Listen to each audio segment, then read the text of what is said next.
Good evening everybody. నేను మీ Ashok Kumar, Ashoka Telangana academy. ఇవాళ మన టాపిక్ వచ్చేసి మన జయశంకరుడు, తెలంగాణ ఉద్యమ సిద్ధాంతకర్త, కర్రలేనటువంటి ఒక తెలంగాణ గాంధీ, తెలంగాణకు ఐడియాలజిస్టు, తెలంగాణ ఉద్యమ లైబ్రరీ. తెలంగాణ ఉద్యమం అంటేనే జయశంకరుడు, జయశంకరుడు అంటేనే తెలంగాణ ఉద్యమం అన్నంతగా ఆజన్మాంతం తెలంగాణ కోసమే కొట్లాడినటువంటి ఒక ఉద్యమ లైబ్రరీ జయశంకర్ సార్ యొక్క జయంతి సందర్భంగా ఇవాళ ఆయన ఒక పర్సనల్ బయోగ్రఫీ చూసి ఒక ప్రయత్నం చేద్దాం.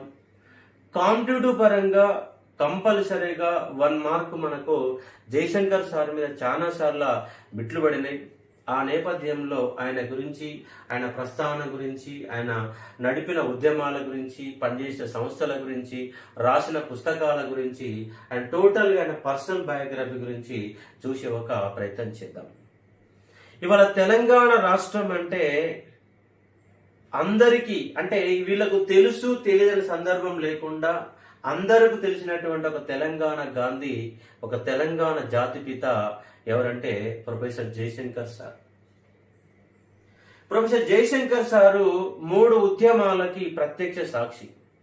3 ఉద్యమాలలో పాల్గొన్నటువంటి వ్యక్తి.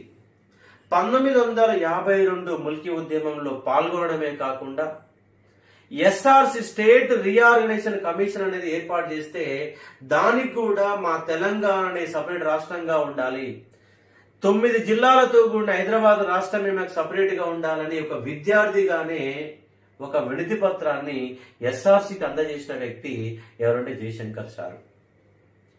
69 ఉద్యమంలో ఒక 30-32 సంవత్సరాల యువకుడిగా, ఒక 35 సంవత్సరాల యువకుడిగా ఉద్యమంలో పాల్గొన్నటువంటి వ్యక్తి. కంప్లీట్ గా చివరి దశ ఉద్యమానికి ఒక దిక్సూచి, ఉద్యమ దారి చూపిన ఒక మేధావి జయశంకర్ సార్. నీటి లెక్కలు చెప్పినా, భౌగోళిక పరిస్థితి చెప్పినా, ఆర్థిక వ్యవస్థ చెప్పినా, తెలంగాణ సంస్కృతి గురించి కొట్లాడిన, తెలంగాణమై అనే పదం చుట్టే జీవితాంతం కొనసాగిన వ్యక్తి జయశంకర్ సార్. తెలంగాణ భావాజాల వ్యక్తిలో అందరిలో ముందున్నటువంటి వ్యక్తి జయశంకర్ సార్. తెలంగాణ అవసరం ఎందుకు, ఏ కోణంలో మనకు అవసరం, మనం ఎందుకు వెనకబడి ఉన్నాం, లెక్కలతో సహా, క్యూసెక్కులతో సహా, టిఎంసీలతో సహా, జల వివాదాల గురించి, జల లెక్కల గురించి, కృష్ణానది వాటా గురించి, గోదావరి వాటా గురించి అందరికి అర్థమయ్యే విధంగా ఒక మేధావి వర్గాన్ని తయారు చేసేటువంటి, అందరికంటే ముందు వరుసలో కనపడే వ్యక్తి జయశంకర్ సార్. ఆయన గురించి ఎంత చెప్పుకున్నా కూడా తక్కువే.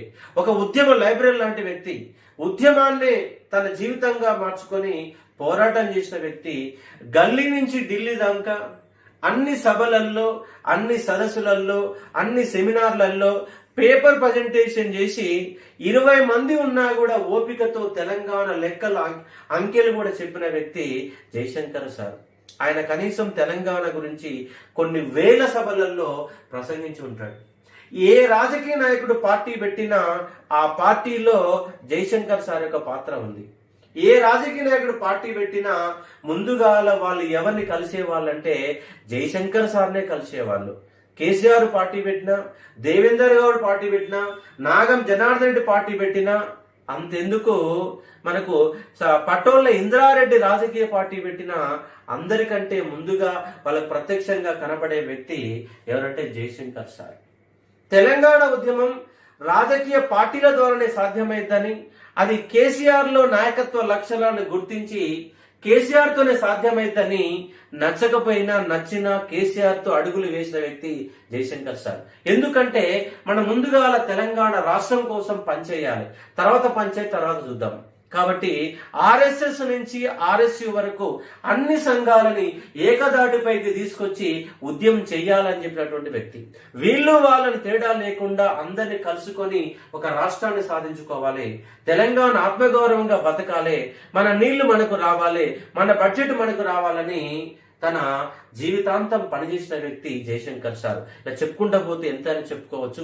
కాబట్టి ఎగ్జామ్ పాయింట్ ఆఫ్ లో మనకు పోటీ ప్రపంచంలో ఉన్నాం కాబట్టి జయశంకర్ సార్ అనే ఒక మేధావి గురించి, ఒక సిద్ధాంతకర్త గురించి, ఒక తెలంగాణ గాంధీ గురించి, తెలంగాణ ఐడియాలజీస్ గురించి మన క్వశ్చన్లు అడగకుండా ఉంటారంటే కంపల్సరీగా క్వశ్చన్లు అడుగుతారు. కాబట్టి ఆయన జీవన ప్రస్థానం ఏంది, ఏ విధంగా కొనసాగింది అన్న అంశాల గురించి ఒకదాని తర్వాత ఒకటి మనము బాగా చూసే ఒక ప్రయత్నం చేద్దాం.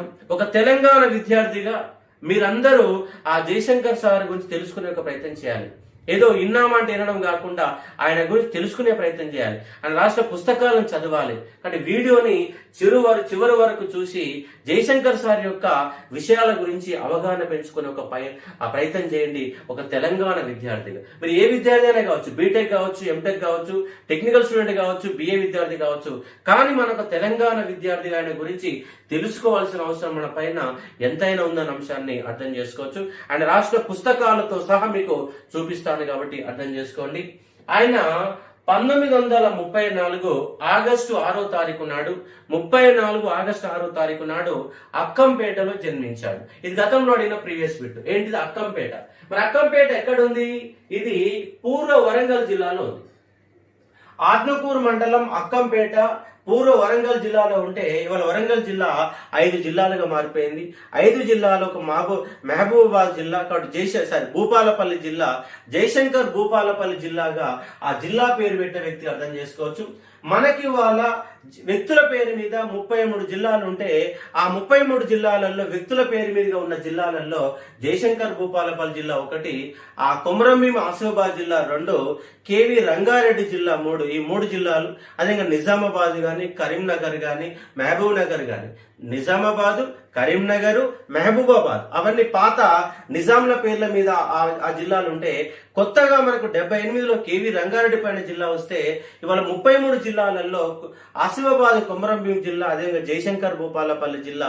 ఒక జిల్లాకు ఒక నామస్వార్థం చేసుకోవాల్సిన స్థాయి కాదు, ఒక రాష్ట్రానికి పేరు పెట్టాల్సిన వ్యక్తి ఎవరంటే మనకు జయశంకర్ సార్ అనే అంశాన్ని అర్థం చేసుకోవచ్చు. అంటే భూపాలపల్లి జిల్లాలో ఆయన పేరు మీద మార్పిన అంశాన్ని గుర్తుపెట్టుకోవాలి. ఆయన 2011లో జూన్ 21వ తారీఖు నాడు కడుపు క్యాన్సర్ తో మరణించాడు. కడుపు క్యాన్సర్ తో 2 సంవత్సరాలు ఇబ్బంది పడి మరణించాడు.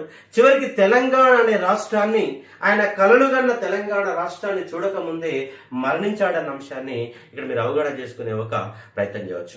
మరి ఆయన గురించి కొంత ప్రస్తావన మనం చూస్తే ఆయన ఆ స్కూల్ విద్య మర్కజీ హై స్కూల్లో చదువుకున్నాడు. వరంగల్లోని మర్కజీ హై స్కూల్లో చదువుకున్నాడు. ఆ మర్కజీ హై స్కూల్లో చదివేటప్పుడే 5th క్లాస్లోనే ఆయన వందే మాతర గీతాలాపన చేసిన అంశాన్ని కూడా మీరు గుర్తుపెట్టుకోవచ్చు. అదేవిధంగా 1952 ముల్కీ ఉద్యమంలో వరంగల్ జిల్లాలో ఉద్యమంలో ఉరుకులు పెట్టినటువంటి పరిగెత్తినటువంటి వ్యక్తి ఎవరంటే జయశంకర్ సార్. ఇడ్లీ సాంబార్ గోబ్యాక్, గోంగూర పచ్చడి గోబ్యాక్, ఆంధ్ర వాళ్ళ గోబ్యాక్ అంటూ 1952లోని ఉద్యమ నినాదాన్ని వినిపించిన వ్యక్తి, ఒక యువ కిషోరం ఎవరంటే జయశంకర్ సార్. ఆ జయశంకర్ సారు వరంగల్ జిల్లాలో ర్యాలీలలో పాల్గొని హైదరాబాదులో సెప్టెంబర్ 3వ తారీఖు నాడు జరిగే ర్యాలీలలో పాల్గొనడానికి కూడా బయలుదేరాడు. కానీ ఆయన ఎక్కిన టెంపో భువనగిరి వద్ద ఖరాబ్ అయిపోయిన కారణంగా ఆయన భువనగిరిలోనే ఆగిపోవాల్సిన పరిస్థితి ఏర్పడింది. ఒకవేళ నాడు గనక ఆ టెంపోలో హైదరాబాద్కి వచ్చుంటే నేను కూడా ఉద్యమంలో పాల్గొనేవాడిని, నేను కూడా ఆయన చనిపోయేవాడిని, ఆయన చనిపోయినా బాగుండు. ఏంది దౌర్భాగ్యం? ఇన్నేళ్ల దుఃఖాన్ని నేను చూడాల్సినటువంటి పరిస్థితిలో బతకాల్సిన పరిస్థితి ఏర్పడింది. నాడు చనిపోయినా బాగుండు అని చెప్పేసి ఎన్నో సభా వేదికల మీద వాపోయిన అంశాన్ని కూడా అర్థం చేసుకోవచ్చు. చివరికి ఆయన బీఈడి పూర్తి చేసినా కూడా టీచర్ ఉద్యోగాన్ని పొందడం కోసం కూడా ఆయన కోట్లల్లో కేసు వేసిన సందర్భాన్ని కూడా అర్థం చేసుకోవచ్చు. కాబట్టి సివి రావ్ అనే ఒక విద్యాశాఖ డైరెక్టర్, ఆయన జయశంకర్ సారు హైదరాబాద్ రాష్ట్రంలో బీఈడిలో జాయిన్ అయ్యాడు. 1956లో నవంబర్ 1వ తారీఖు రాష్ట్రం ఏర్పడితే, రాష్ట్రం ఏర్పడకంటే ముందే ఆయన హైదరాబాద్ రాష్ట్రంలో బీఈడి కోర్సులో టీచర్ ట్రైనింగ్ కోర్సులో జాయిన్ అయ్యాడు. టీచర్ ట్రైనింగ్ అయిపోయేసరికి ఆంధ్రప్రదేశ్ రాష్ట్రంలోకి వచ్చేసినాం. ఆంధ్రప్రదేశ్ రాష్ట్రంలోకి వచ్చిన తర్వాత ఆయన బీఈడి పూర్తి చేసుకొని మాకు ఉద్యోగం ఇవ్వండి అని చెప్పేసి విద్యాశాఖ డైరెక్టర్ అయినటువంటి సిబి రావు కాడికి పోయాడు. అంటే వాస్తవంగా ఆ రోజుల్లో టీచర్ ట్రైనింగ్ చేస్తే ఎలాంటి ఎగ్జామ్స్ లేకుండా ఉద్యోగాలు డైరెక్ట్ ఇచ్చేవాళ్ళు. అలా ఆయన సిబి రావు కాడికి పోయి, సార్ మేము బీఈడి పూర్తి చేసుకున్నాం, మాకు ఉద్యోగాలు ఇవ్వండి అంటే ఆయన మీకు ఎవరు ఇస్తారని చెప్పారు ఉద్యోగాలు అని చెప్పేసి క్వశ్చన్ ఇస్తే అప్పుడు జయశంకర్ సార్ ఒక ఇంగ్లీష్ పేపర్ లో వచ్చినటువంటి పేపర్ కటింగ్ ఆయన ముందర పెడితే ఆ పేపర్ కటింగ్ చూసినటువంటి సిపి రావు పక్కపక్కమని నవ్వి, ఇది మేమిచ్చిన అడ్వర్టైజ్మెంట్ కాదండి, ఇది హైదరాబాద్ రాష్ట్రం వాళ్ళు ఇచ్చారు, వాళ్ళను పోయి కలవండి. మరి అప్పటికి హైదరాబాద్ రాష్ట్రం ఉందా? హైదరాబాద్ రాష్ట్రంలో తెలంగాణ తీసుకుపోయి ఆంధ్రప్రదేశ్ లో కలిపినాక హైదరాబాద్ రాష్ట్రం ఎట్లుంటది? అలా ఎగతాళి చేసి ఉద్యోగాలు ఇవ్వకపోతే చివరికి కోర్టు ద్వారా ఉద్యోగాన్ని పొందిన వ్యక్తి ఎవరంటే జయశంకర్ సార్. ఆయన 1968లోనే అధ్యాపక వృత్తిలో అడుగుపెట్టాడు. 1975 నుంచి 79 వరకు సికేఎం డిగ్రీ కళాశాల ప్రిన్సిపల్ గా పనిచేశాడు. ఇది కూడా మనకు ప్రీవియస్ బిట్ లో వచ్చినటువంటి సందర్భాన్ని అర్థం చేసుకునే ఒక ప్రయత్నించు. 75 నుంచి 79 వరకు సికేఎం డిగ్రీ కళాశాల ప్రిన్సిపల్ గా పనిచేశాడు. ఎమర్జెన్సీ కాలంలో ఎంతో మంది విద్యార్థులు అరెస్టు చేయబడకుండా, అధ్యాపకులు కూడా అరెస్ట్ చేయబడకుండా, ఎందుకంటే నా సికేఎం డిగ్రీ కళాశాల ప్రిన్సిపల్ గా ఉన్నప్పుడు ఆ కాలేజీలో ఒక అధ్యాపకుడిగా పనిచేసినటువంటి వ్యక్తి ఎవరంటే వరహారావు అంటే ఒక ఉద్యమాలకి ఒక కేంద్రంగా ఉన్న కాలేజీ సికేఎం డిగ్రీ కాలేజ్. అలాంటి డిగ్రీ కాలేజీలో కూడా పరిస్థితులను గమనిస్తూ ఎవరిని ఆవేశాలకు పోకుండా అందరి విద్యార్థులను కూడా కాపాడి జైలు పాలు కాకుండా కాపాడిన వ్యక్తి ఎవరంటే జయశంకర్ సార్. అదే మాదిరిగా తర్వాత 79 నుంచి 81 వరకు కాకతీయ విశ్వవిద్యాలయం రిజిస్టర్ గా పనిచేశాడు. అదే మాదిరిగా దాని తర్వాత 82 నుంచి 91 వరకు central institute of foreign language CIEFL register కూడా పనిచేశాడు. అనంతరం కాకతీయ విశ్వవిద్యాలయం యొక్క వైస్ ఛాన్సలర్ గా పనిచేశాడు. 91 నుంచి 94 వరకు కాకతీయ విశ్వవిద్యాలయ వైస్ ఛాన్సలర్ గా పనిచేసే అంశాన్ని అర్థం చేసుకోవచ్చు. ఆయన ఒక విద్యా వ్యవస్థలో అన్ని రకాల పదవులని, ఒక అత్యున్నతమైన పదవి వీసీ కంటే విద్యారంగంలో గొప్ప పదవి ఏముండదు, అలాంటి ఉన్నత పదవిని అలంకరించినటువంటి వ్యక్తి ఎవరంటే జయశంకర్ సారు. బహుభాషా కోవిదుడు. ఆయన చదువుకుంది ఉర్దూ భాషలో. ఉర్దూ భాష అనర్గళంగా మాట్లాడే శక్తి, అదే ఇంగ్లీష్ లో అనర్గళంగా మాట్లాడగల శక్తి, తెలుగులో అనర్గళంగా రాయగల శక్తి, అదే హిందీ భాషలో కూడా ప్రావీణ్య వ్యక్తి ఎవరంటే జయశంకర్ సార్. అంటే జయశంకర్ సార్ ఉపన్యాసం మొదలు పెడితే అద్భుతంగా ఎక్కడ కూడా అరమరికలు లేకుండా, గందరగోళం లేకుండా చెప్పాల్సిన అంశాన్ని స్పష్టంగా అందరికి చేరే విధంగా చెప్పేవాడట. మీరు ఇలాంటి పదజాలాన్ని ఇంత నిక్కచ్చిగా ఎలా ఉపయోగిస్తున్నారు సార్ అని చెప్పేసి క్వశ్చన్ చేస్తే ఆయన ఏమంటాడంటే, నేను ముందుగా ఏదైనా మాట్లాడాలని కూడా దాన్ని ఉర్దూలో ఆలోచిస్తాను, ఉర్దూలో ఆలోచించిన తర్వాత తెలుగులో ఎలాంటి పదాలు ఉపయోగించాలని నేను పరిశీలిస్తాను, అందుకే నేను ఇంత మాట్లాడగలుగుతానని చెప్పిన వ్యక్తి ఎవరంటే జయశంకర్ సార్. అద్భుతమైన ఉర్దూ భాషలో రాయగలిగిన వ్యక్తి ఎవరంటే జయశంకర్ సార్ అనే అంశాన్ని అర్థం చేసుకునే ఒక ప్రయత్నం చేయవచ్చు. ఇలా విద్యారంగంలో అన్ని రకాల పదవులని అలంకరించిన అంశాన్ని గుర్తుపెట్టుకోవచ్చు. అదే మాదిరిగా మీకు చెప్పే మరొక అంశం ఏంటంటే, ఈయన 1969 ఉద్యమ కాలం నాటికి ఒక 35 సంవత్సరాలు యువకుడు, కానీ ఒక మేధావి వర్గంలో చోటు సంపాదించుకొని తెలంగాణ ఉద్యమాన్ని ఒక ఏకరూపంపై తీసుకొచ్చే ప్రయత్నం చేశాడు. 1969 మే 20వ తారీఖు నాడు నారాయణగూడలోని వైఎంసీఆర్లో 1969 మే 20వ తారీఖు నాడు నారాయణగూడలోని వైఎంసీఆర్లో ఒక మేధావుల ఫోరం ఆధ్వర్యంలో ఒక సభ జరిగింది. ఆ సభలో మన జయశంకర్ సారు ఒక వ్యాసాన్ని సమర్పించాడు. వ్యాసం పేరు ఏంటంటే కేఎల్ రావు నాగార్జున సాగర్. అనే వ్యాసాన్ని ఆయన అక్కడ ప్రెజెంటేషన్ చేశాడు. మరి కేఎల్ రావు నాగార్జున సాగర్ అంశం అంటే ఏంది అంటే, నాగార్జున సాగర్ యొక్క జలాలని తెలంగాణకు అందకుండా మోసం చేయడంలో ఒక పేరుగన్నగల వ్యక్తి అంటే కేఎల్ రావు. ఆ కేఎల్ రావు నాగార్జున సాగర్ విషయంలో అన్యాయం, తెలంగాణ వాళ్ళకి అన్యాయం చేసి ఆంధ్ర వాళ్ళకు న్యాయం చేసినందుకు ఆయన గిఫ్ట్ గా వచ్చిన పదవి ఏమిటంటే కేంద్రంలో జలవనరుల శాఖ మంత్రి పదవి వచ్చింది. కాబట్టి కేఎల్ రావు ఏ విధంగా నాగార్జున సాగర్కి అన్యాయం చేశాడో వివరాలతో సహా, క్యూసెక్లు టీఎంసీలతో సహా, కృష్ణానది జలాల వాటాలతో సహా ఆ మేధావుల ఫోరం ఆధ్వర్యంలో సభలో ఆయన ప్రసంగం చేసిన అంశాన్ని గుర్తుపెట్టుకోవచ్చు. ఆ ప్రసంగ పాఠాలన్నింటినీ కలిపి ఒక పుస్తకం తీసుకొచ్చారు. ఆ పుస్తకం పేరు ఏంటంటే Telangana moment and investigative focus. పుస్తకం పేరేంటిది? Telangana moments and investigative focus అనే పుస్తకాన్ని 69 ఉద్యమ కాలంలో జయశంకర్ సార్ మాట్లాడిన వ్యాసాలన్నీ కలిపి ఆయన ఒక వ్యాసమే కాదు, ఆ మేధావుల ఫోరం యొక్క సెమినార్లో పాల్గొన్న వాళ్ళందరూ కలిసి ఒక వ్యాసాలు మొత్తం సమర్పిస్తే ఆ వ్యాసాల సంకలనమే Telangana movement and investigative focus అనే పుస్తకం వచ్చిన అంశాన్ని అర్థం చేసుకోవచ్చు. ఎగ్జామ్ పాయింట్ ఆఫ్ చాలా చాలా ఇంపార్టెంట్ అంశాన్ని గుర్తుపెట్టుకోవచ్చు. ఇక్కడ 69 ఉద్యమంలో ఒక మేధావిగా ఉద్యమంలో పాల్గొన్నాడు. ఆ రక్త తర్పాన్ని చూశాడు. తెలంగాణ ఉద్యమం హింసాయుతంగా కొనసాగితే మన రాష్ట్రాన్ని సాధించలేమని 69 ఉద్యమం నుంచి పాఠాలు నేర్చుకున్న జయశంకర్ సారు చివరి దశ ఉద్యమంలో ఎక్కడ కూడా హింస చెలరిగకుండా మొత్తము మేధావి వర్గాన్ని మొత్తం జాగృత చేసిన వ్యక్తి ఎవరంటే జయశంకర్ సార్ అనే అంశాన్ని అర్థం చేసుకోవచ్చు. ముఖ్యంగా ఆయన 1980 తర్వాత ఒక ఉద్యమ దిక్సూచిగా మారాడు. 1996 నుంచి 2009 వరకు టోటల్ ఉద్యమంలో అగ్రస్థానంలో కనపడే ఏకైక వ్యక్తి జయశంకర్ సార్. ఎప్పటి నుంచి? 90 నుంచి 2009 వరకు. ఒకవైపు రాజకీయ పార్టీలు కొనసాగుతున్నా కూడా ఒక మేధావిగా ఒక ఉద్యమ దిక్సూచిగా పనిచేసిన వ్యక్తి ఎవరంటే జయశంకర్ సార్ అనే అంశం అర్థం చేసుకోవచ్చు. ఎన్నెన్నో సంస్థలు స్థాపించడానికి కారకుడయ్యాడు. స్వయంగా సంస్థలలో పాల్గొన్నాడు. ఉద్యమమును నడిపించిన వ్యక్తిగా అర్థం చేసుకోవచ్చు. ఆయన ఆధ్వర్యంలో ఏర్పాటైన ఒక సంస్థ పేరు ఏంటంటే centre for Telangana studies. Centre for Telangana studies అనేది 1997లో ఏర్పాటైంది. 1997లో సెంటర్ ఫర్ తెలంగాణ స్టడీస్ అనే సంస్థని ఈయన ఆధ్వర్యంలో ఏర్పాటు చేశారు. దాని కేశవరావు జాదవ్ ఉపాధ్యక్షుడు అనే అంశాన్ని కూడా అర్థం చేసుకోవచ్చు. దానితో పాటు తెలంగాణ ఐక్య వేదిక ఇది కూడా 1997లోనే ఏర్పడింది. దీంట్లో స్టీరింగ్ కమిటీ అని ఒకటి ఉంటే ఆ స్టీరింగ్ కమిటీలో వన్ ఆఫ్ ద మెంబర్ ఎవరంటే జయశంకర్ సార్. ఆ తెలంగాణ ఐక్య వేదిక కార్యాలయం ఎక్కడంటే మనకి కొండాల లక్ష్మణ్ బాబు యొక్క జలదృశ్యంలో ప్రధాన కార్యాలయం అంశం అర్థం చేసుకోవచ్చు.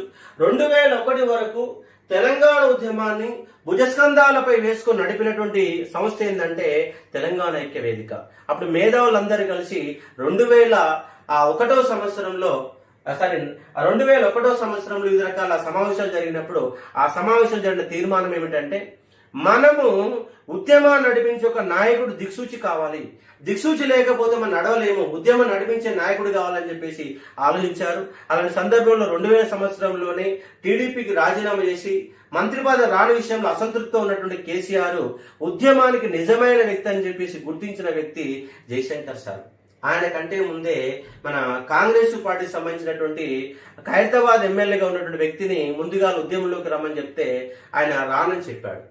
దూరంగా ఉండే ఒక ప్రయత్నం చేశాడు. దాంతో కేసీఆర్ నిజమైన వ్యక్తి, ఉద్యమాన్ని నడపగల శక్తి ఆయనకు ఉందని చెప్పేసి పీజేఆర్ అండి, ఇంతకుముందు కాంగ్రెస్ ఎమ్మెల్యే ఎవరంటే పి జనార్దన్ రెడ్డి అప్పుడు ప్రతిపక్ష నాయకుడిగా పనిచేశాడు. ఆయన కలిశారు మొత్తం కూడా తెలంగాణ ఐక్యవేదిక నాయకులు కలిసి మీరు ఉద్యమానికి నాయకత్వం వహించండి, ఉద్యమం నడపమంటే ఉద్యమంలో పాల్గొని ఆ ఉద్యమాన్ని నడిపి సక్సెస్ అయిన వాళ్ళు ఎవరు లేరని చెప్పేసి ఆయన పక్కకు పోతే అప్పుడు కేసీఆర్ అనే వ్యక్తి ఉద్యమంలో కనిపించాడు. దానికంటే ముందే పటోళ్ల ఇందిరారెడ్డి కూడా ఆయన జై తెలంగాణ పార్టీని పెట్టాడు.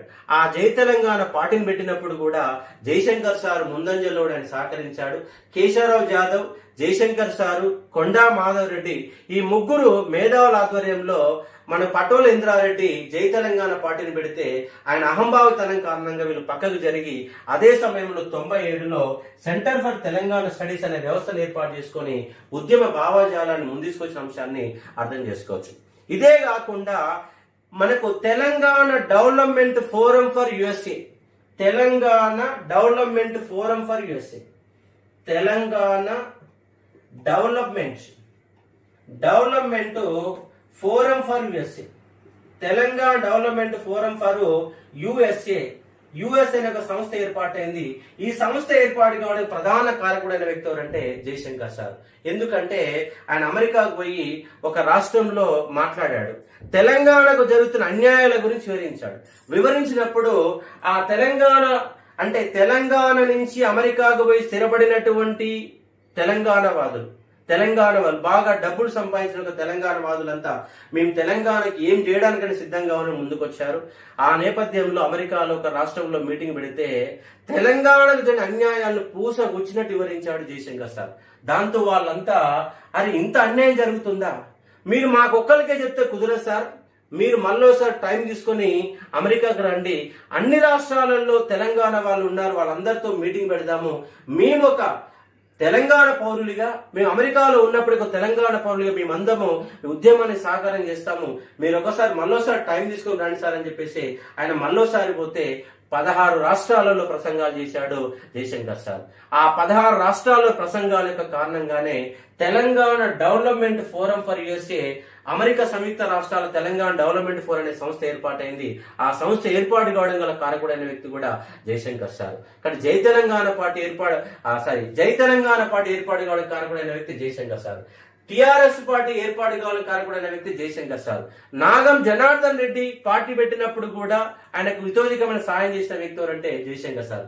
అంతేకాదు 1999 తర్వాత ఈ తెలంగాణ లెజిస్లేటివ్ ఫోరం ఆధ్వర్యంలో ప్రధానమంత్రి కలిసి ఒక వినతి పత్రం ఇచ్చేసి తెలంగాణ జరుగుతున్న అన్యాయాల గురించి వివరించాలి. అయితే దాన్ని వివరించడానికి వాళ్ళంతా ఢిల్లీకి పోతున్నారు. ఢిల్లీకి పోతున్నప్పుడు పొన్నాల లక్ష్మయ్య పోయి జయశంకర్ సార్ని కలిసి సార్ మేమంతా ఢిల్లీకి పోయి మా పార్టీ అధినాయకత్వాన్ని కలుస్తున్నాం, మీరు కూడా మాతో రావాలని చెప్పాడు.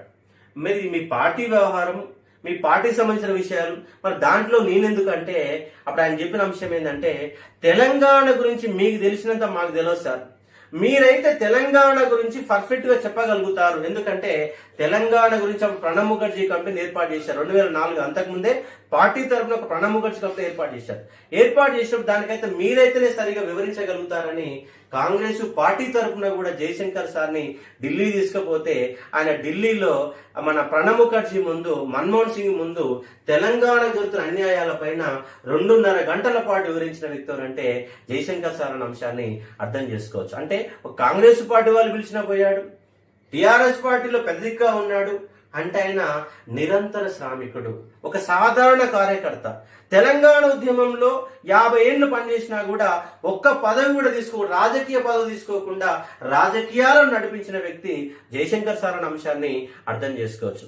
అంతెందుకు 1969లో ఆయన ఉద్యమంలో ఏకరీతిగా కొనసాగుతున్న నేపథ్యంలో అప్పుడున్నట్టు ముఖ్యమంత్రి కాసు బ్రహ్మానందరెడ్డి జయశంకర్ సార్ని హెచ్చరిస్తే ఏమన్నాడంటే, మిమ్మల్ని ఇప్పుడు నేను ఉద్యోగం వెళ్ళి పీకేయగలను, తీసేయగలను చెప్పేసి బెదిరిస్తే అప్పుడు జయశంకర్ సార్ ఏమన్నాడో తెలుసా, మీ టేబుల్ పైన పేపర్ ఉంది, మీ జేబులో పెన్ను ఉంది, ఇమీడియట్ గా ఇప్పుడే తొలగించండి నా ఉద్యోగాన్ని అని చెప్పేసి సవాల్ చేసిన వ్యక్తి ఎవరంటే జయశంకర్ సార్.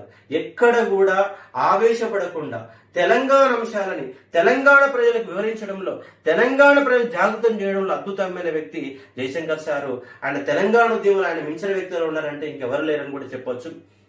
కర్ణశ్రీ అనే ఒక పేరుతో వ్యాసాలు రాసిన వ్యక్తి ఎవరంటే జంధ్యాల పాపయ్య శాస్త్రి. జంధ్యాల పాపయ్య శాస్త్రి అనే వ్యక్తి ఆయన కవితలు రాస్తూ తెలంగాణ యొక్క భాషని తుర్కాంధ్రతో పోల్చాడు. తెలంగాణ భాషను ఏమన్నాడు, తుర్కాంధ్రతో పోల్చాడు.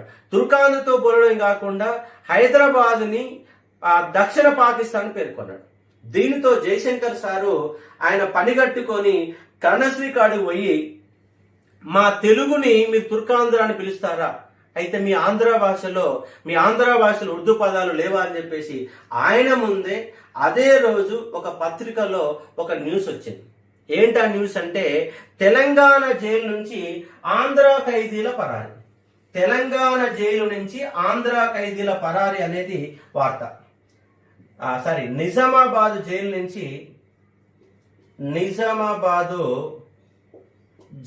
నుంచి ఆంధ్ర ఖైదీల పరారి లేదా ఖైదీల పరారి, జైలు నుంచి ఖైదీల పరారి అని ఆయన అదే రోజు ఆయన టేబుల్ పైన, కరుణశ్రీ టేబుల్ పైన ఉన్నటువంటి ఆంధ్ర పత్రికలో ఒక వార్త వచ్చింది. ఏంటా వార్త, నిజామాబాద్ జైలు నుంచి ఖైదీల పరారి. మరి దీంట్లో తెలుగు పదాలు ఏంటో చూపెట్టండి అని చెప్పేసి జయశంకర్ సార్ నిలదీసరికి ఆయన నీళ్ళు నమ్మాడు. ఎందుకంటే పరారి అనేది ఉర్దూ పదము, ఖైదీ అనేది ఉర్దూ పదము, జైలు అనేది ఇంగ్లీష్ పదం, నిజామాబాద్ అనేది కూడా ఒక ఉర్దూకు సంబంధించిన ఒక భాషా పదమే. మరి దాంట్లో తెలుగు పదం ఏముందంటే నుంచి అనే పదం తప్ప ఇంకేం లేదు. మరి ఇది మీ ఆంధ్ర పత్రికల్లో వచ్చింది కదా, మరి మీ భాషల్లో మరి ఉర్దూ లేదా అంటే ఆయన ఏమీ చెప్పలేకపోయి చివరికి జయశంకర్ సార్ చెప్పిన దానికి ఆయన కట్టుబడి ఉండాల్సిన పరిస్థితి ఏర్పడింది. ఎందుకంటే ఉర్దూ అనేది భారతదేశ వ్యాప్తంగా ఉపయోగించిన భాష, కేవలం తెలంగాణలో ఉపయోగించిన భాష కాదు, అది ఆంధ్ర తెలుగులో కూడా దాని ప్రభావం ఉందని చెప్పేసి నిరూపించిన వ్యక్తి.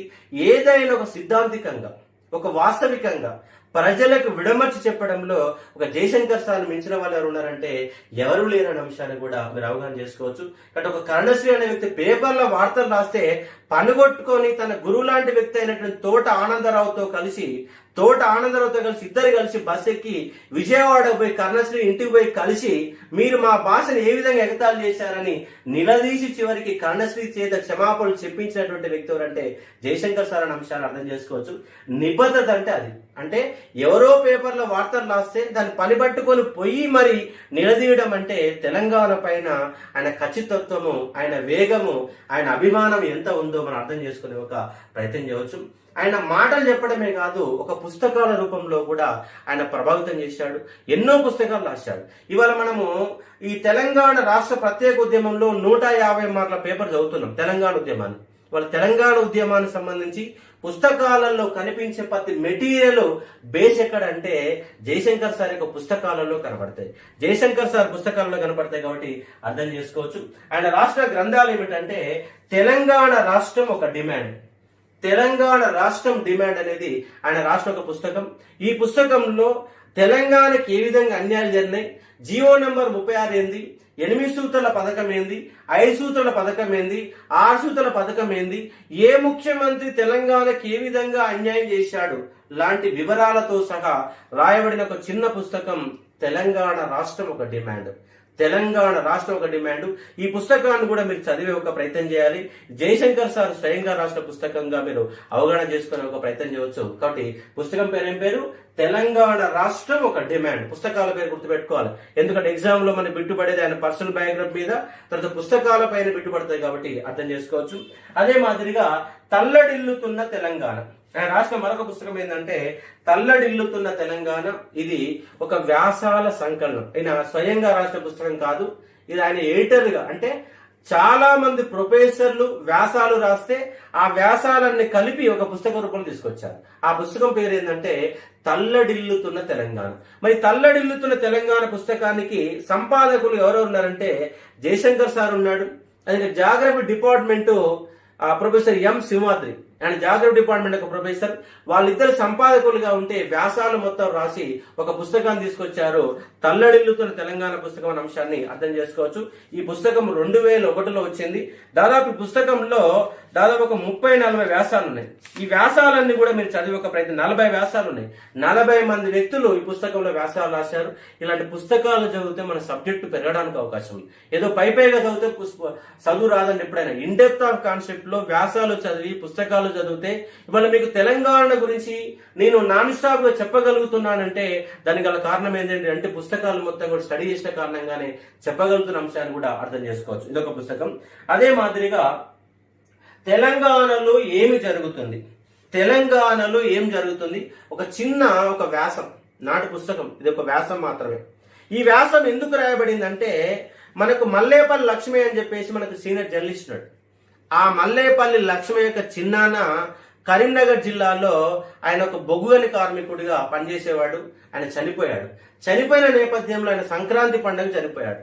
ఆ నేపథ్యంలో ఆ సంక్రాంతి పండుగ సందర్భంగా ప్రతి సంవత్సరం ఒక సెమినార్ పెడితే దానిలో భాగంగా ఆ సెమినార్ లో ఆయన ప్రసంగం చేశాడు. ఆ ప్రసంగం యొక్క కాపీనే ఇది. 1997లోనే ప్రసంగం వచ్చింది.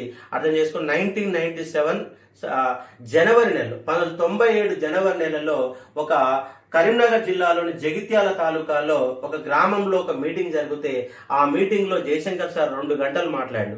ఆ 2 గంటలు మాట్లాడిన అంశాలనే ఒక చిన్న వ్యాసం రూపంలో, ఒక పుస్తక రూపంలో సంగం మీడియా గ్రూప్, అంటే ఎవరంటే మల్లేపల్లి లక్ష్మి ఆధ్వర్యంలో ఈ పుస్తకాన్ని తీసుకొచ్చారు. ఈ పుస్తకం పేరు తెలంగాణలో ఏమి జరుగుతుంది. చిన్న పుస్తకం. తెలంగాణలో ఏం జరుగుతున్న ఒక చిన్న పుస్తకం వచ్చింది. ఈ పుస్తకాన్ని 97లోనే ఆవిష్కరించిన అంశాన్ని కూడా అర్థం చేసుకోవచ్చు. ఇలాంటి అంశాలు మొత్తం నా దగ్గర తెలంగాణ మూమెంట్ లో కనుక జాయిన్ అయితే మీకు ఇలాంటి అంశాలని కండ్లగట్టినట్టుగా ప్రతి అంశాన్ని 120 నుంచి 150 గంటల క్లాసులో మీకు అద్భుతంగా సబ్జెక్ట్ చెప్పే ఒక ప్రయత్నం చేస్తాను. అర్థం చేసుకోండి. ఇక్కడ జయశంకర్ సార్ గురించి తెలుసుకునే ఒక ప్రయత్నం చేయాలని చెప్తున్నాను. అదే మాదిరిగా తెలంగాణ రాష్ట్రంపై విస్తృత అంగీకారము వక్రీకరణలు వాస్తవాలని చెప్పేసి మరొక పుస్తకం రాశాడు జయశంకర్ సార్. టోటల్ గా తెలంగాణ పైన జయశంకర్ సార్ రాసిన పుస్తకాలు ఏంటంటే 4 పుస్తకాలు ఉన్నాయి. 4 పుస్తకాలు ఉన్నాయి. ఈ 4 పుస్తకాలను మీరు గుర్తు పెట్టుకునే ఒక ప్రయత్నం చేయాలి. కాబట్టి ఇక్కడ మీకు 3 పుస్తకాలు నేను చూపించే ప్రయత్నం చేస్తా ఉన్నాను. ఈ 3 పుస్తకాలని గుర్తుపెట్టుకోండి. మరొక పుస్తకం ఏంటంటే మన తెలంగాణ రాష్ట్రంపై విస్తృత అంగీకారం వక్రీకరణ వాస్తవాలు. ఈ పుస్తకం ఒక మిత్రుడికి ఇచ్చాను. దాని కారణంగా ప్రస్తుతం మాకు బుక్ కనబడడం లేదు. అదే మాదిరిగా ఆయన పర్సనల్ బయోగ్రఫీ వడువని ముచ్చట, ఒక పర్సనల్ బయోగ్రఫీ వడవని ముచ్చట. ఈ వడవని ముచ్చట అనే పుస్తకాన్ని ఎవరు రాశారంటే కొంపల్లి వెంకట్ గౌడ్ రాశాడు. కొంపల్లి వెంకట్ గౌడ్ రాశాడు. ఈ పుస్తకంలో ఎన్ని పేజీలు ఉన్నాయంటే దాదాపుగా ఈ పుస్తకంలో 176 పేజీలు ఉంది. చిన్న పుస్తకం. కంపల్సరిగా ప్రతి విద్యార్థి చదవాలి. తెలంగాణలో ఏం జరిగిందో 1952 నుంచి 2010 సంవత్సరం వరకు తెలంగాణ సమగ్ర సమాచారాన్ని, ఆ ఇతివృత్తాన్ని, ఉద్యమ స్వరూపాలను, ఆయన ఎవరెవరు లీడర్లతో కలిసి పనిచేశాడు, తెలంగాణలో అసలు ఏం జరిగింది, తెలంగాణలో అన్యాయాలు ఏంటి, అక్రమాలు ఏమిటని ఆయన మాట్లాడుతుంటే కొంపల్లి వెంకట్ గౌడ్ రికార్డ్ చేశాడు. ఆయనకు క్యాన్సర్ వ్యాధి వచ్చిన తర్వాత చివరి అంకంలో మంచం పైన ఉన్నప్పుడు కొంపల్లి వెంకట్ గౌడ్ పోయి, సార్ మీ పైన నేను ఒక బయోగ్రఫీని రాద్దామనుకుంటున్నాను, మీరు ఏమంటారంటే దాందేముంది రాసుకోమని చెప్పాడు. అలా కొంపల్లి వెంకట్ గౌడ్ 1 నెల రోజుల పాటు సారు వద్దనే నిలబడి, సారు వద్దనే కూర్చొని ఆయన చెప్పిన ప్రతి ముచ్చటని రికార్డ్ చేశాడు. ప్రతి ముచ్చట రికార్డ్ చేశాడు. ఆ ముచ్చట ఎంత చెప్పినా ఒడుస్తలేదంట. 52 నుంచి మొదలు పెడితే 2010 వరకు ఆ ముచ్చట కొనసాగుతూనే ఉంది. ఎంత చెప్పినా కూడా ఆ ముచ్చట ఒడుస్తలేదట. అందుకే ఆ పుస్తకానికి ఎవరు పెట్టారంటే వడవని ముచ్చట అని పేరు పెట్టారు. ఈ పుస్తకాన్ని ప్రతి విద్యార్థి కంపల్సరీ చదవాలి. 176 పేజీల ఒక పుస్తకం. జయశంకర్ సార్ యొక్క పర్సనల్ బయోగ్రఫీ ఎవరు రాశారంటే కొంపల్లి వెంకట్ గౌడ్ రాసిన అంశాన్ని కూడా అర్థం చేసుకునే ఒక ప్రయత్నం చేయవచ్చు. ఈ యొక్క పుస్తకాలు, ఇవి 4 పుస్తకాలు, మొత్తంగా 5 పుస్తకాలకు సంబంధించిన పుస్తకాల అంశాన్ని అర్థం చేసుకోవచ్చు. 3 సంస్థలు, తెలంగాణ ఐక్యవేదిక, సెంటర్ ఫర్ తెలంగాణ స్టడీస్, అదేవిధంగా Telangana development forum for US అనే 3 సంస్థలకి ఆయన ప్రారంభంగా కారకుడైన వ్యక్తి, ఎన్నెన్నో సంస్థలలో సభ్యుడిగా ఉన్న వ్యక్తిగా అర్థం చేసుకోవచ్చు. అంతేకాకుండా జయశంకర్ సారు చివరి దశ ఉద్యమాన్ని 3 భాగాలు చేసింది. ఏంటంటే ఆ 3 భాగాలు ఏంటంటే భావ వ్యాప్తి, ఉద్యమ దశ, రాజకీయ ప్రక్రియ. ఇది కూడా గతంలో ప్రీవియస్ బిట్లలో ఒక బిట్ రూపంలో మీకు కనబడతాయి కాబట్టి అర్థం చేసుకోవచ్చు. చివరి దశ ఉద్యమాన్ని ఆయన 3 భాగాలు చేశాడు. భావ వ్యాప్తి 1990 నుంచి 1996 వరకు, ఉద్యమ దశ 1996 నుంచి 2001 వరకు, రాజకీయ ప్రక్రియ 2001 నుంచి 2014 వరకు మనం భావించవచ్చు. రాష్ట్రం ఏర్పడే వరకు ఉన్నట్టు ఒక వ్యవస్థను ఏమంటామంటే రాజకీయ ప్రక్రియ అంటాం. కాబట్టి భావావ్యాప్తి, ఉద్యమ దశ, రాజకీయ ప్రక్రియ. ఆయన రాష్ట్ర గ్రంథాలు తెలంగాణ రాష్ట్రం ఒక డిమాండ్, తల్లడిల్లుతున్న తెలంగాణ, తెలంగాణలో ఏం జరుగుతుంది, తెలంగాణ రాష్ట్రంపై విస్తృత అంగీకారం, వక్రీకరణ వాస్తవాలు. ఆయన జన్మించింది 1934 ఆగస్టు 6వ తారీఖున అక్కంపేట గ్రామంలో జన్మించాడు. 2011 జూన్ 21న మరణించిన అంశాన్ని అర్థం చేసుకోవచ్చు. సికేఎం డిగ్రీ కళాశాల ప్రిన్సిపల్ గా పనిచేశాడు. 2 విశ్వవిద్యాలయాలకైనా రిజిస్ట్రార్ గా పనిచేశాడు. ఒకటి సిఫెల్, ఇంకోటి కాకతీయ విశ్వవిద్యాలయం, రెండింటికి కూడా రిజిస్ట్రార్ గా పనిచేశాడు. అంతేకాకుండా ఆయన కాకతీయ విశ్వవిద్యాలయం వైస్ ఛాన్సలర్ గా పనిచేసిన అంశాన్ని కూడా మీరు గుర్తుపెట్టుకునే ఒక ప్రయత్నం చేయవచ్చు. మనకి వడవని ముచ్చట పుస్తకంలో కొంపల్లి వెంకట్ గౌడ్ కొన్ని చిత్రాలని, ఫొటోస్ కూడా సేకరించాడు. ఓపికతో ఒకసారి చూస్తే చూడండి. ఇది వాళ్ళకి అమ్మా నాన్న ఇద్దరి యొక్క ఫోటోలు ఇక్కడ చూపించాడు. వాళ్ళ ఫ్యామిలీ బ్యాక్గ్రౌండ్. అదే మాదిరిగా వరంగల్ జిల్లా అక్కంపేటలో ఆయన ఒక ఇల్లు, అంటే వరంగల్ జిల్లా ఆయన పుట్టిన ఇల్లును కూడా చూపించిన సందర్భాన్ని ఇక్కడ అర్థం చేసుకోవచ్చు. అదే మాదిరిగా సొంతగా అక్కంపేటలో తల్లిదండ్రుల జ్ఞాపకార్థం స్కూల్ కోసం ఇచ్చిన స్థలం 2002 ఫోటో ఇచ్చాడు. కాబట్టి ఈయన బాల్యానికి సంబంధించిన పుస్తకాలు కూడా మీరు చూడవచ్చు. ఇంటర్మీడియట్ ఒక విద్యార్థిగా, బిఏ విద్యార్థిగా, కాలేజీలో పనిచేసిన విద్యార్థులుగా ఆయన చాలా ఫొటోస్ ఇక్కడ మనకు కనబడుతుంది. కాబట్టి పుస్తకాన్ని కూడా కంపల్సరీగా కొని మీరు చదువుకునే ఒక ప్రయత్నం చేయండి. ఇది జయశంకర్ సార్ సంబంధించినటువంటి పర్సనల్ బయోగ్రఫీ అనుకోండి. ఆయన జయంతి సందర్భంగా ఆయన మనం గుర్తు చేసుకునే ప్రయత్నం చేస్తున్న అంశాన్ని కూడా గుర్తుపెట్టుకోవచ్చు. కాబట్టి జయశంకర్ సార్ గురించి ప్రతి విద్యార్థి తెలుసుకోవాలి, ఉద్యమ భావాజాలను అర్థం చేసుకోవాలి. ఇక్కడ అర్థం చేసుకోండి. ఇది అలా ఉన్నటువంటి ఒక వీడియో. మరొక వీడియోలో మరొక పర్సనల్ బయోగ్రఫీతో కలుసుకునే ఒక ప్రయత్నం చేద్దాం. ఇది మన యొక్క ఉద్యమ దిక్సూచి, సిద్ధాంతకర్త, ఐడియాలజిస్టు, తెలంగాణ గాంధీ, తెలంగాణ జాతిపిత అయినటువంటి జయశంకర్ సార్ యొక్క పర్సనల్ బయోగ్రఫీ సందర్భంగా, ఆయన జయంతి సందర్భంగా ఆయన జ్ఞాపకాలను నెమరు వేసుకుంటూ ఒక ఉద్యమ లైబ్రరీని గుర్తు చేసుకుంటూ చేసిన ఒక అంశంగా మీరు గుర్తు చేసుకోండి. మరొక వీడియోలో మరొక పర్సనాలిటీతో కలుద్దాం. Thank you. మీకు గనక వీడియో నచ్చితే అశోక తెలంగాణ అకాడమీ యూట్యూబ్ ఛానల్ని సబ్స్క్రైబ్ చేసుకోండి. అదే మాదిరిగా మనకు యాప్లో కూడా ఆన్లైన్ క్లాసెస్ అందిస్తున్నాను.